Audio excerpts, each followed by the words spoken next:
한때는 국민 개그맨 소리까지 들었던 이혁재는 이제 방송에서 모습을 보기 어렵습니다. 그러다 유튜브를 통해 그는 복귀 소식을 전했는데요. 하지만 그런 그의 복귀에 대해 반기는 반응은 크지 않았습니다. 그는 어쩌다 대중들에게 쓴소리를 듣는 인물이 된 것일까요? 이혁재는 인하대학교 재학 시절 당시 최고의 인기 프로그램이었던 KBS 캠퍼스 영상가요 인하대 편에서 차력사 컨셉으로 출연해 자신의 얼굴을 처음 대중에게 알립니다. 이후 1999년 MBC 10기 공채 개그맨으로 정식 데뷔하고 여러 방송에 나오면서 전성기를 누리게 됩니다. 드라마 야인시대에서는 꽤 괜찮은 연기력을 보여주며 연기자로서의 가능성도 입증했죠. 사실 방송량은 굉장히 많았지만 다소 거만한 듯한 방송 태도를 불편하게 생각하는 시청자도 많았습니다. 그러던 중 이혁재는 2000년대 초반부터 방송 태도의 논란, 언행과 태도에 대한 논란이 일었습니다. 결국 2010년 유흥업소 여종업원 사건을 일으키면서 모든 방송 활동을 중단하게 됩니다. 그 뒤 종편과 케이블 방송 등에 복귀를 했었지만 여러 구설수로 인해 몰락하며 지금은 사실상 방송계에서 퇴출된 상황입니다. 먼저 2010년 1월 20일 유흥업소 여종업원 사건이 언론화되면서 이혁재는 본격적으로 인식이 나쁜 연예인으로 추락해버립니다. 당시 뉴스에선 2차로 가서 술을 마시다가 앞서갔던 유흥업소의 여종업원에게 일이 와서 술 시중을 들라 억지를 부렸다. 그러나 해당 업소 관리 실장이 거절하자 욕설을 퍼붓고 얼굴을 향해 무자비한 손찌검을 여러 차례 가했다. 그 뒤 시비가 붙게 되자 이를 말리려고 한 남자 종업원에게도 똑같이 주먹을 휘둘렀다. 이후 건달들을 동원해 입막음을 시도했다. 라고 했습니다. 이에 대하여 당시 보도에는 이혁재 2차 요청, 이혁재 건달 연루설 등이 제기됩니다. 하지만 이혁재는 이에 대하여 부인합니다. 해당 사건에서 내가 잘못한 건 맞다. 하지만 여자 종업원 2차 문제나 사고 후합의 과정에서 건달을 동원했다는 것은 전혀 사실과 다르다. 그런데 이런 이혁재의 사건 내용 부인보다 더 큰 문제가 후에 발생하게 됩니다. 몸싸움이 나게 된 것은 여자 종업원 2차 문제가 아니라 술값 문제였어요. 당시 술자리가 끝난 후에 계산하려고 하니 술값이 100만 원 정도가 더 나왔습니다. 내게 바가지를 씌운다는 생각에 화가 나서 종업원에 뺨을 올리게 되었습니다. 무조건 대화로 해결해야 했는데 손을 올린 것은 내 잘못입니다. 사건이 발생한 다음에 여자 실장도 아닌 술집 사장이 나에게 합의금을 요구했을 때 무언가가 잘못되었다는 느낌을 받았습니다. 이후에 술집 사장이 경찰 한 명을 대동하고 나를 카페로 불러내 합의금을 요구했습니다. 그리고 그때 그 경찰은 내가 합의금을 내놓을 생각이 없다고 하자 언론사를 찾아다니며 허위사실을 유포했습니다. 경찰 관계자에 따르면 당시 나에게 합의금을 종용한 경찰은 이미 문책을 당해 다른 부서로 발령이 났습니다. 결국 이혁재의 주장에 대하여 인천지방경찰청은 자체 조사를 하게 됩니다. 사건을 담당했던 경찰관은 개인적으로 이혁재의 사건에 개입하지도 않았고 허위사실을 유포하지도 않았으며 인천지방경찰청 내에서 문책성 인사로 좌천된 사실도 없다. 결국 이혁재와 인터뷰를 했던 언론에서는 정정 보도문까지 싣게 됩니다. 즉, 이혁재가 있지도 않은 사실을 만들어서 대중을 기만한 것으로 정리가 되었습니다. 그런데 이혁재는 2013년 8월 또다시 인터뷰를 통해 다음과 같이 주장을 합니다. 사건 발생 2달 뒤 검찰 조사 발표가 났지만 이미 대중의 관심은 식어 있었어요. 그리고 나는 방송에서는 이미 퇴출된 상태였어요.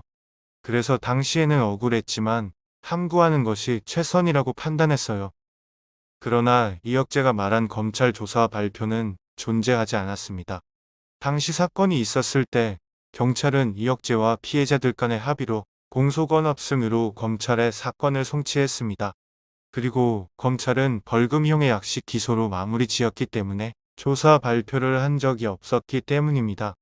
그 뒤로도 이혁재에게 악재가 끊이지 않았습니다. 2014년 10월에는 사업 실패로 직원에게 월급과 퇴직금을 주지 않아 벌금형을 선고받았습니다. 또 2015년 지인에게 공연 자금 3억 원 중 2억 원을 갚지 않아 피소되기도 했습니다. 이후 이혁재는 사과할 뜻을 전했으며 피해자는 고소를 취하하는 것으로 사건이 일단락됐죠. 그리고 2017년 12월에는 전 소속사인 A사에게 소송을 당합니다.